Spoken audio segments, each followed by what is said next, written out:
বড় ভূমিকম্প হওয়ার আশঙ্কা দেখা দিয়েছে বলে বর্ণনা করেছেন বাংলাদেশ প্রকৌশল বিশ্ববিদ্যালয়ের প্রকৌশল বিভাগের অধ্যাপক মোহাম্মদ মেহেদী হাসান আনসারী। আসলে ভাই, ইনি বিশেষজ্ঞ, ঠিক আছে, আল্লাহ দেওয়ার জ্ঞানে ইনি বিশেষজ্ঞ। বড় ভূমিকম্প হওয়ার আশঙ্কা দেখা দিয়েছে। এই 32 ঘন্টায় ছোট ছোট 3টা ভূমিকম্প হয়ে গেছে। এতে করে আসলে বড় ভূমিকম্প যে হতে পারে এরকম আশঙ্কা দেখা দিয়েছে। প্রাকৃতিক, আমরা যেগুলো বলি যে এগুলো প্রাকৃতিক দুর্যোগ, আমি প্রাকৃতিক দুর্যোগ বলে কিছু মনে করি না।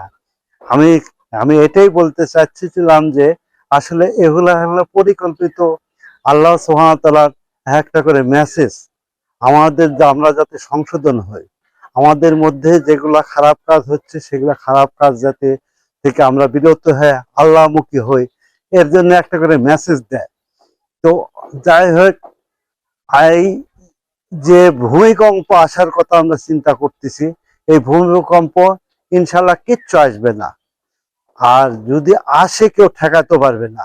যাই ঠেকাতে পারবে তিনি হলো আল্লাহ সুবহানাহু ওয়া তাআলা।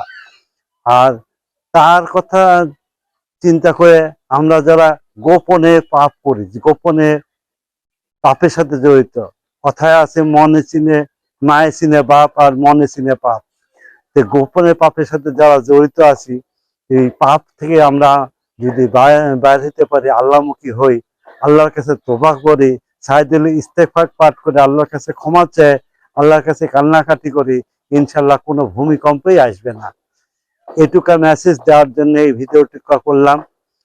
যদিও আপনাদের কাছে শুনে এটা আসলে আপনাদের কি মনেই হতে পারে যে এটা ফালতু একটা পেশাল। আসলে ফালতু না ভাই, আসলে কোনো কিছু এমনি এমনি হয় না। এর একজন পরিচালক আছে, মহান আল্লাহ সুবহানাহু ওয়া তাআলা, তিনি এই ভূমিকম্প ঘটায়। আর প্রাকৃতিক দুর্যোগ বলে কিছু না, আল্লাহ সবই করায়।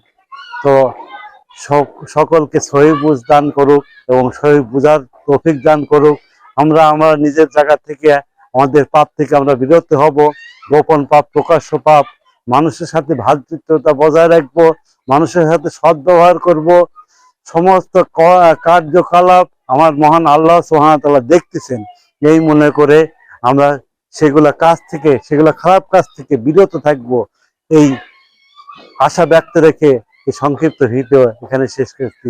আল্লাহ হাফেজ।